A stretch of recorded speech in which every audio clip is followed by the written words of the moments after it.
All right, hey, what's up? What's going on, my friends? This is Turgon the Wise coming at you with a new video today.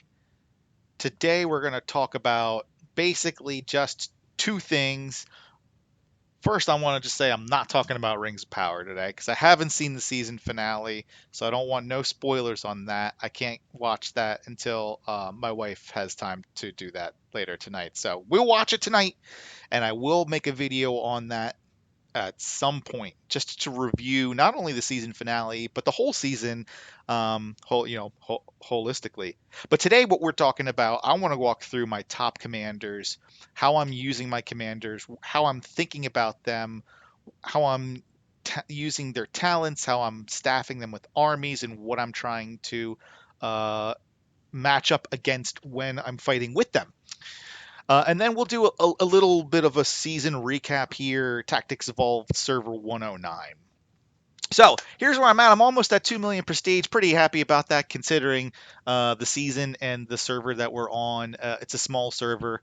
An average of 1.5 fellowships per faction is really small, and I don't like it. Uh, it was much more fun, although last season was kind of stressful with 3 fellowships per server, and it was only stressful because of the dynamics that we had between the other fellowships in our faction. Because people don't agree on everything all the time, and I think that's okay. But I think the way that people disagree, and being toxic and trolling when you disagree, isn't conducive to a healthy relationship and working together on a common course throughout the course of the season. So that being said, there are people from last season that are on my block list who are pretty good players, but I think that they're piece of shit human beings. So I think in some ways, having only 1 to 1.5 fellowships per faction is more peaceful because you have more autonomy, you have less discord or between different fellowships. So it should be easier to quickly make change to strategy and deploy that. But there are drawbacks to not having any backup when you get overwhelmed from multiple enemies, because some factions have 2 fellowships, whereas our faction really only had 1. So even though we were stronger one-on-one versus either of those fellowships, they could cycle their war times and just continuously hammer at us, which gave them an edge. And that is why we lost. And that might make us look weak, but in reality, it just is what it is, and people can say whatever they want, but messages often differ from reality. At any rate, how am I doing with my commanders? What am I doing with my commanders? Well, I'm gonna go through my fighters first, and they're pretty clearly Gilgalad, Galadriel, Gimli, the 3 Gs, and then I also use Theoden and Aragorn. I also have some other commanders I like to use. I like to use Isildur, kind of like a Frodo bomb. He still has a lot of work to get up to fighting speed because I see some other folks using Isildur with really good success. And I like him and I want to use him, but he's got a ways to go because he's R3 right now. I need to get him to R5. And the Matham gods refuse to grace me with his letter. I have grinded him slowly up to this point, and everyone only has so much money unless you're Elon Musk. I also have Dwalin in here, not really using him. I used him a little bit early in the season to kind of just take some tiles, but I haven't PvP'd with him at all. Same with Arwen. She's really great for taking tiles and pathing, but I've seen other people use her with great success in PvP, but I am still working to finish. She's got some work on her gear that needs to be done here before she can be viable in a PvP setting. And my newest toy is this guy's unique cloak. So at some point in seasons to come, I look forward to adding him to my repertoire. But for now, we're going to stick with these 5. So Gilgalad, I have been using Gilgalad in this way pretty much this season, last season, and partially of season 4. Haven't really changed much with his gear. We use the Elven White Knife. It's fantastic. It buffs Elf attack, Commander Might, and then with this trait, it boosts Elven damage dealt by another 6%, and there's room to grow. Once I max this out at 5 stars, this will go from 6% to 12%, which is a fairly significant increase. That stacked along with the harp here is another 6%. So once I get this, instead of having 12% between these two items, it will be 24%, and that will definitely be felt by my enemies. I also like the defense from the elves here and the focus. You can see his base stat, might and focus, is above 300, and I think that makes him a more effective commander because you're relying on army damage with Gil-galad. He's not a damage-dealing commander. Towards that end, I use the High Elf Hallberg with resistance to mitigate burn, poison, and focus damage. Can't wait to get this puppy to 5 stars. I'm close to getting the third one. If I could just get one more of these High Elf Hallbergs, that would be great. Then I'll get that up to 20%. Looking forward to that. And then the Hunter's Guide with Discourse. I'm sorry, not Discourse, Aegis. Discourse is the one that inflicts madness. Aegis is the one that gives you stun and madness immunity, which is good on any commander that relies on army damage. I don't use ranged, so this base stat +2 to ranged army attack kind of goes to waste, but I'll concede that all things considered for whenever I'm getting this Aegis to proc. And eventually I'll get it to 5 stars and it'll be 100%, and that'll be sweet. In terms of the talents and the build, I experimented with probably a half dozen builds this season because we fought against Arnor, we fought against Variags, and we've fought against, Rohan. So I'm really liking this setup for whenever I'm fighting a light side damage dealing commander like a Gimli or a Legolas or an Aragorn. Um, because I have 6 points in Icicle here and then 3 points in the Dazzle. 43% chance to stun for 2 rounds. That is huge against any damage dealing commander. I had 2 points left over, so I just stuck them in here to increase the damage output of Gil-galad himself. And I actually find this to be fairly significant. He was averaging probably about 20 to 30,000 damage per round, per fight, I want to say, and battle, and now he's doing about 50k. So this has definitely been significant, and maybe it's the combination of all 3 of these. And as I continue to level him in respect, I'll continue to use these, put points in this tree as I go. I mean, it's pretty standard to max out Kingly Kin and Exorbitance, and then all the R5 talents here are huge, so you want to do that. When you're facing a dark side opponent, though, you're probably only going to want to stick 1 point in Icicle. And if your dark side enemy, or a light side enemy for that matter, has Pursuit, Kingly Kin's not going to help you. So you want to stick those points in White Council. And then if you're fighting like a Witch King or a Sauron, high alert, 100%, because that's going to give you 50% mitigation to focus, burn, and poison damage. Stacking that on top of the 15% I have on High Elf Hallberg, that's going to mitigate a total of 65%. And once I level that puppy one more, it'll go to 70%. So that'll be huge. And he'll be very highly effective versus Witch Kings and Saurons. And if they use trolls or orcs, then Champion of the Light will be good for that. So just some different things to think about as you're using your Gil-galad, different ways you can use his talents to help you in battle versus both light side and dark side enemies. Moving along from left to right over to Galadriel here. My gear for her is not optimal. Some people might even say it's stupid, and I won't disagree with you. The Carver, this is the way you want to go with her weapon. You want to give her the Carver that has Smite. It's probably best in slot weapon for her, unless you have some sort of gold weapon like the Noldor sword.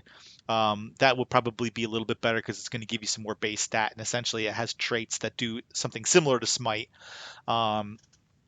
I like the scale mail on her, especially in Tactics Evolved, where you're going for the rise up and you're throwing a bunch of guards of tower on her.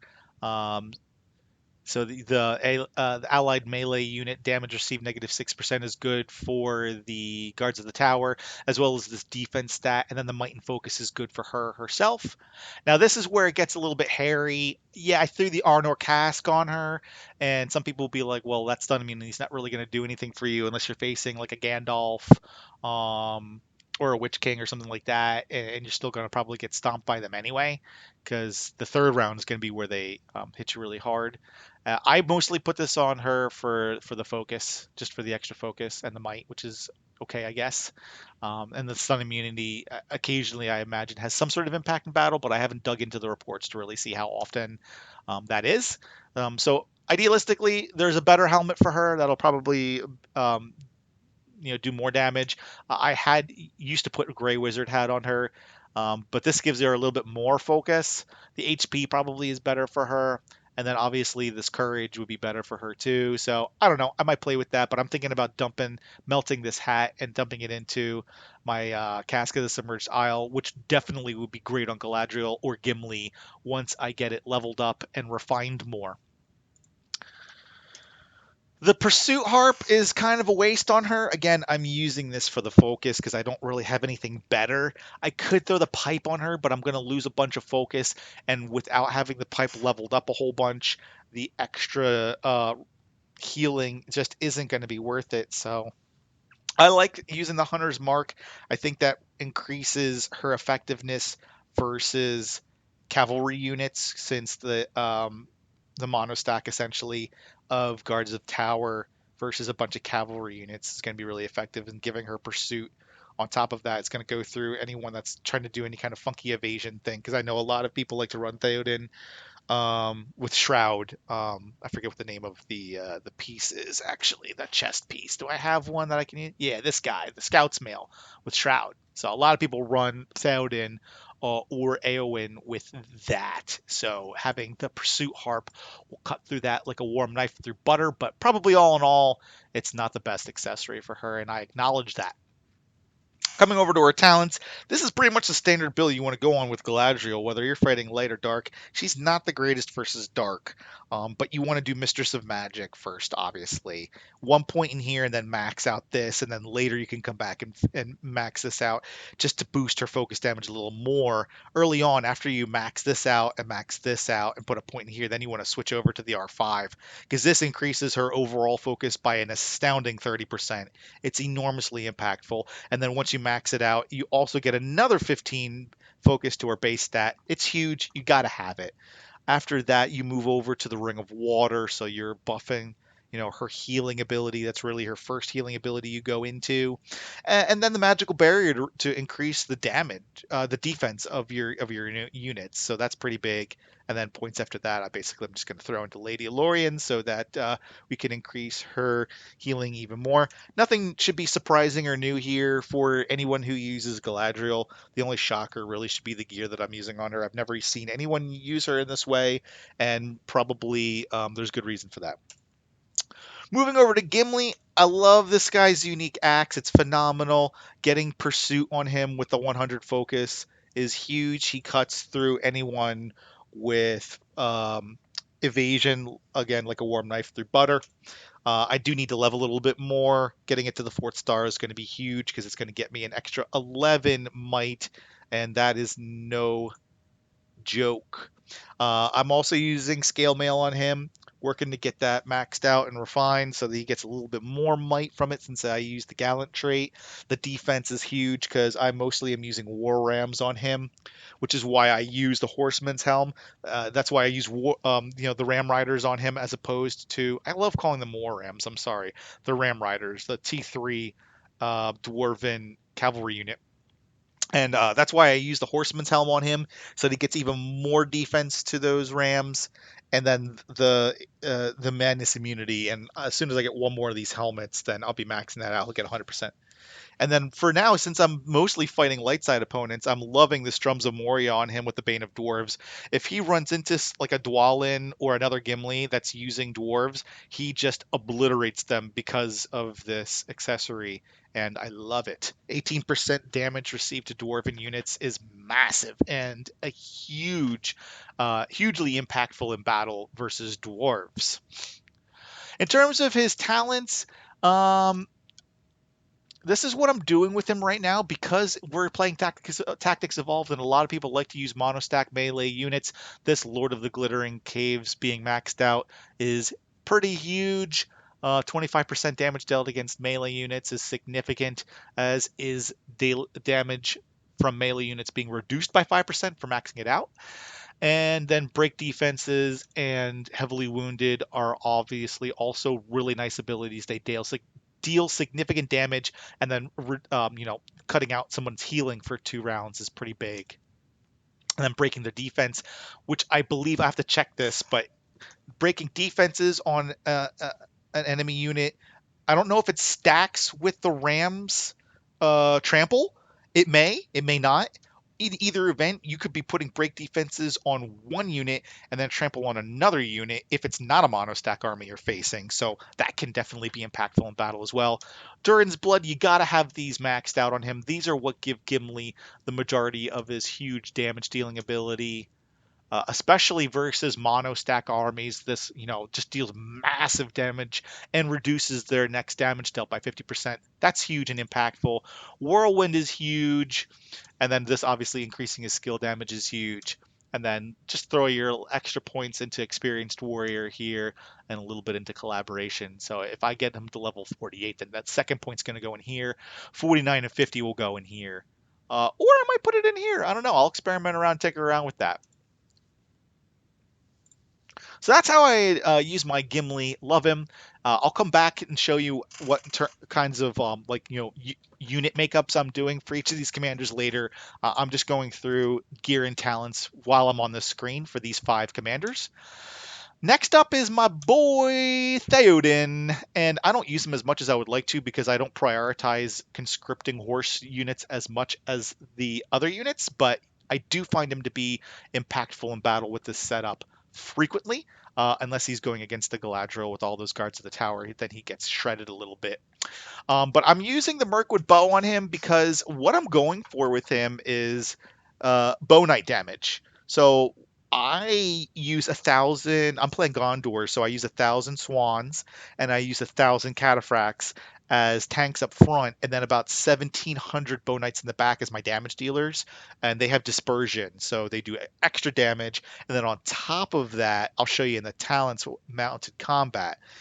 So that's why I use the Mirkwood Bow, because it's buffing the base stat attack for the Bow Knights, and even another 9% on top of that from the Elven Strength here. So just buffing those Bow Knights damage a whole bunch, and then the Quilted Armor, might focus, speed, all good things for Theoden, and then the focus damage received negative 60%. Probably not hugely impactful unless you're facing a Galadriel, but and Galadriel, like I said, is going to melt him, but it kind of reduces the pain a little bit. And then put Madness Immunity on him just in case he comes up against like an Isildur, or I mean, really, this build is a prime counter for Sauron's. He just massacres Sauron with this build, since he mitigates a bunch of focus damage and madness, and in general, this is a great Sauron counter. And then I got the Mirror's Reins in the back here for his accessory, increasing his healing effects with the Fine Horse trait, and then buffing mounted HP, mounted unit attack, and giving him a little bit more focus. I'll continue working to upgrade this.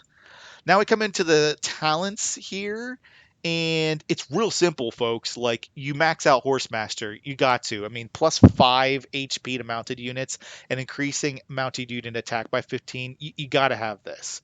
And then the Chaotic Retreat is also huge. I intentionally don't put any points in Valid Protection. I don't want Theoden to have initiative because then he's going to go first. If he goes first, he's going to trigger his healing, before anyone's taken any damage. So I don't know. That's my kind of opinion on him. I want him to heal units after they take a damage in the round. So that may or may not be helpful. I have to tinker around with that, but definitely you're a leader. You want to max out so because this is a really really good heal for the mounted units, and also mounted combat is just a great ability, especially in Tactics Evolved.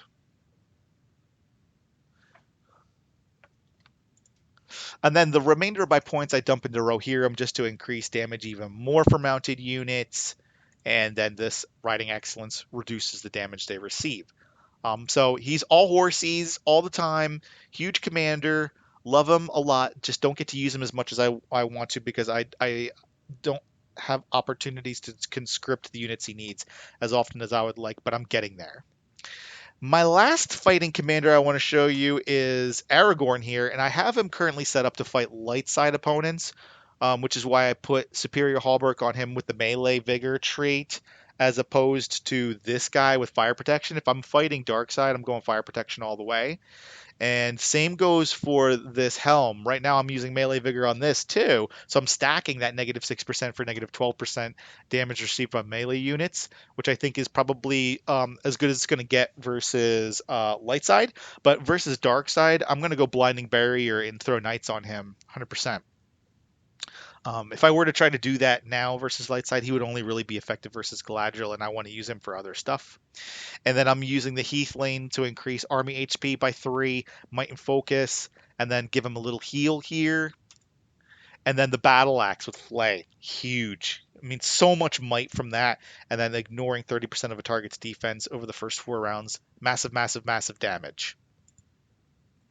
In terms of his skill points, this is a light side skill build, but really it's pretty much the same thing versus dark side. The only thing that I do differently versus dark side is take 1 point from hidden air here and stick it in sun and moon splendor, so that he has stun immunity versus orcs and urukai, which really, these days most evil players are using evil men, so that might not even necessarily come into play super often. But this is the way you want to go with him. I mean, you want to get this as a lot of juice from his base stats from equipment being maxed out, and then you want precise blow and raid, and then Andril is huge, along with Call the Weak and weapons expertise. When weapons expertise procs, it's really really nice. So look for that a lot. Pretty simple build though, all in all. Not much fancy with that. So that's how I use my 5 fighting commanders. In terms of what I'm doing with them, actually, let me go over here to this side so you can see how I'm using them in units. Now, I'm playing Tactics Evolved, so we have elite skills like Rise Up that get used on commanders like Gilgalad. Now, Rise Up, for those who are not familiar with it, is an ability that will boost for each time it's used. It's 15%. So I'm getting 15% damage dealt for both my commander and the army, as long as all 3 races are present, which is why you have 1 elf, 1 dwarf, and 1 human. And I just mono stacked the heralds because, as you can see, between the gear and the talents that I have for him, his stats are pretty good. So I like doing that with Gilgalad. That's his build.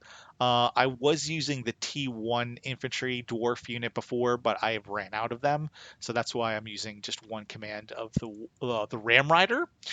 Now, in terms of Aragorn, I'm basically doing the same thing, except for I'm doing Rise Up double stack between Sentinels and the Cavaliers. These are the only 2 units that have Rise Up, and then I'm using essentially a mono stack with the Guardians here to be a pain, and they're my dwarf unit, and I just let Aragorn go to town.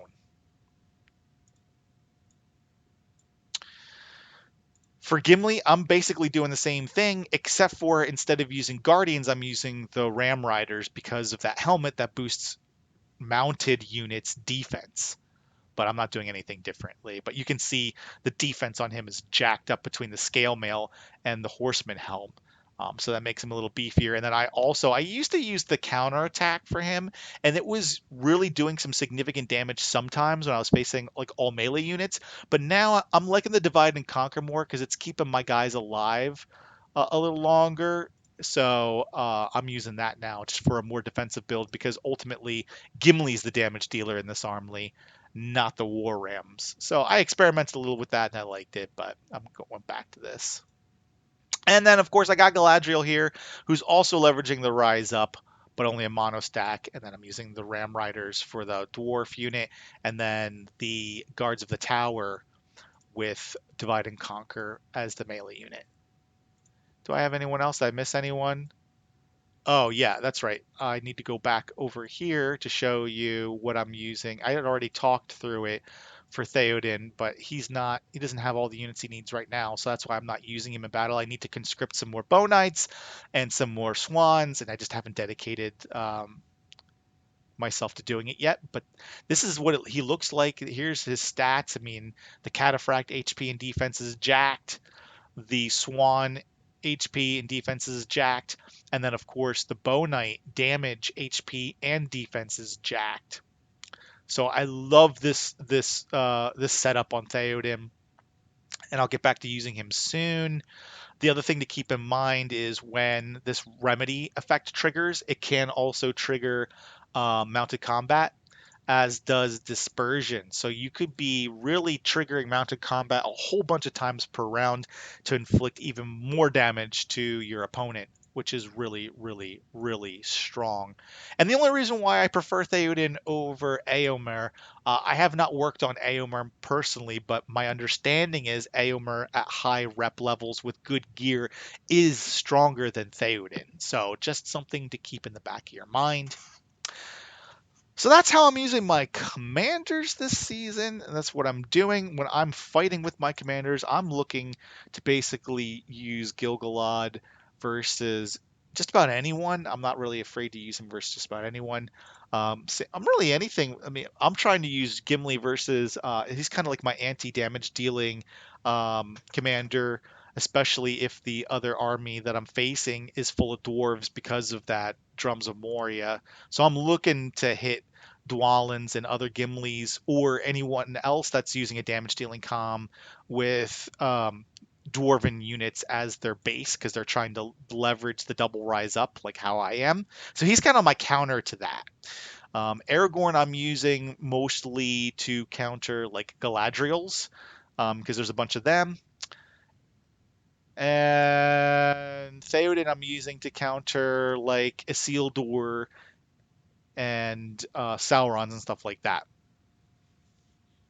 But in general, I'm just using everyone for everything other than like those specific situations because oftentimes I just don't have the time to really look to see I'm getting the matchup I want. So I just use them all the time for everything, which is probably not the greatest best practice, but it's working and, it's a game. So just have fun with it.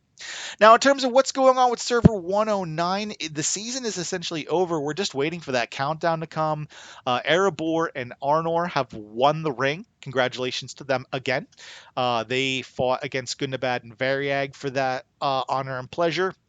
And we're a unified faction with Lyndon, and essentially we are just being held hostage, dealing with Rohan continuously attacking us using this as a scapegoat because of its proximity to Edoras. They feel the unnecessary need to continuously harry us down here, even though we've established this as a natural border between them. Damn it, Andre. Uh, so we're just holding this side now, and we're going to hold it, and we're going to try. We're doing our best to kind of try to stem aggression on the other side of the tunnel, so that we're just kind of collecting this and using this as a PvP zone. And the reason why is because there's this natural land between us here. Otherwise, yeah, I mean, I get it. This is neutral land, but there's no natural border between Paths of the Dead and Langstrad. So that's why we're using this for that as a buffer. And also, there's just really no reason to give Rohan ghosts because the only thing that they would do is use them against us. So, um, which would give them even more of a reason to try to push into our land, because they've proven over and over again that they can't be kept at their word. So there's also PvP zones set up here by the crossing and up here in Celebrant Fields. But by and large, now at this point in the season, we're just waiting for the season to end so that we can go into Bag End and start preparing for the next season. Before I keep getting a whole plethora of DMs through Discord, I'm going to cut this video short, so I hope that you found it interesting and insightful. Let me know if you have any questions or comments, or in the comments, or feel free to reach out to me through Discord or in-game. I hope that you have a wonderful day, and take care of yourself and stay well. Cheers.